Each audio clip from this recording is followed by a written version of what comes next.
नमस्कार बच्चों, हम आज कर रहे हैं डायरी के पन्नों का एमसीक्यू। ये पार्ट 3 है। पार्ट 1 और पार्ट 2 मैं ऑलरेडी पब्लिश कर चुका हूँ। क्योंकि ज़्यादा एमसीक्यू क्वेश्चन थे इसलिए अलग अलग पार्ट्स में डिवाइड किया गया है। शुरू करते हैं पार्ट 3। युद्ध के दौरान छोटे छोटे बच्चे क्या करने लगे थे? नशा, चोरी या नशा और चोरी दोनों? तो इसका सही जवाब है बच्चों, युद्ध के दौरान छोटे छोटे बच्चे चोरी करने लगे थे। 13 जून 1944 को एन किटी को अपनी आयु कितने वर्ष बताती है? 15 वर्ष, 14 वर्ष, 16 वर्ष या 13 वर्ष? इसका सही जवाब है बच्चों 15 वर्ष। अज्ञातवास पर जाते समय एन के परिवार ने कितने कपड़े पहने हुए थे? बहुत सारे यानी कि अधिक, बहुत ही कम या कम मतलब नॉर्मल? तो इसका सही जवाब है बहुत ही कम। युद्ध के दौरान पुरुषों को कहां भेजा जा रहा था? फ्रांस, रूस, इंग्लैंड या जर्मनी? और इसका सही जवाब है बच्चों, युद्ध के दौरान पुरुषों को जर्मनी बाहर भेजा जा रहा था।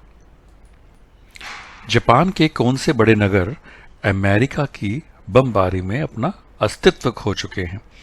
नागासाकी, हिरोशिमा या ये दोनों ही शहर या इनमें से कोई नहीं? तो बच्चों हम तो अच्छी तरह जानते हैं हिरोशिमा और नागासाकी ही दो शहर थे जो कि एटम बॉम्ब से खत्म हो गए थे। तो क और ख दोनों।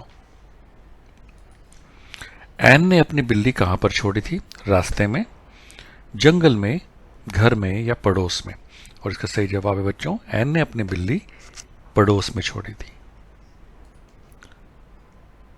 युद्ध के दौरान एन के परिवार ने अज्ञातवास के रूप में कितने वर्ष बिताए थे? 4 वर्ष, 3 वर्ष, 2 वर्ष या 1 वर्ष? और इसका सही जवाब है बच्चों 2 वर्ष। तो 2 साल के लिए वो अज्ञातवास में रहे थे। द्वितीय विश्व युद्ध कब से कब तक लड़ा गया था? 1941 से 1945, 1935 से 1937, 1940 से 42 या 1939 से 1945? और इसका सही जवाब है बच्चों 1939 से 1945 यानी कि 1939 से 1945। फ्रैंक के पूरे परिवार ने कहां छिपने का निर्णय किया? जंगल में, घर में, पड़ोस में या ऑफिस की इमारत में? और इसका सही जवाब है बच्चों, फ्रैंक के पूरे परिवार ने ऑफिस की इमारत में छुपने का निर्णय किया।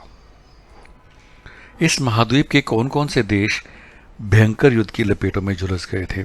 एशिया और अफ्रीका के, यूरोप और अफ्रीका के, यूरोप और एशिया के या इनमें से कोई नहीं? तो बच्चों का सही जवाब है यूरोप और एशिया के महाद्वीप। एन के दोस्त का क्या नाम था? जॉन, रॉबर्ट, माइकल या पीटर? सही जवाब है एन के दोस्त का नाम पीटर था। पीटर कैसा लड़का था? ईमानदार, सच्चा, अच्छा या ये सभी बातें उस पर एप्लीकेबल थी? उसका सही जवाब है पीटर ईमानदार भी था, सच्चा भी था और अच्छा भी था यानी कि उपरोक्त सभी। एन और पीटर किस बारे में बातें करते थे? भविष्य की, अतीत की, वर्तमान की या ये सभी? तो एक्चुअली एन और उसका जो दोस्त पीटर थे वो इन सभी बातों के ऊपर बातें करते थे यानी कि सभी बातों पे करते थे। एन ने अपने थैले में क्या क्या भरा था? स्कूली किताबें, कलर, डायरी या ये सभी चीज़ें? तो इसका सही जवाब है बच्चों, एन ने अपने थैले में स्कूल की किताबें भी रखी थी, कलर भी रखा था और डायरी भी रखी थी यानी कि उपरोक्त सभी। युद्ध के दौरान किस दिन तेज गोलाबारी शुरू हुई? 12 अप्रैल 1944, 11 अप्रैल 1944, 13 अप्रैल 1944 या 10 अप्रैल 1944? और बच्चों इसका जवाब है 11 अप्रैल 1944। और बच्चों ये लास्ट एमसीक्यू है पार्ट 3 का। अगर आपको पसंद आ रहा है तो लाइक ज़रूर कीजिए। मैं 12th क्लास के बाकी सारे चैप्टर जो हिंदी के हैं उनके भी मैं पब्लिश करूंगा धीरे धीरे एमसीक्यूज। अगले हफ्ते तक सारे हो जाने चाहिए।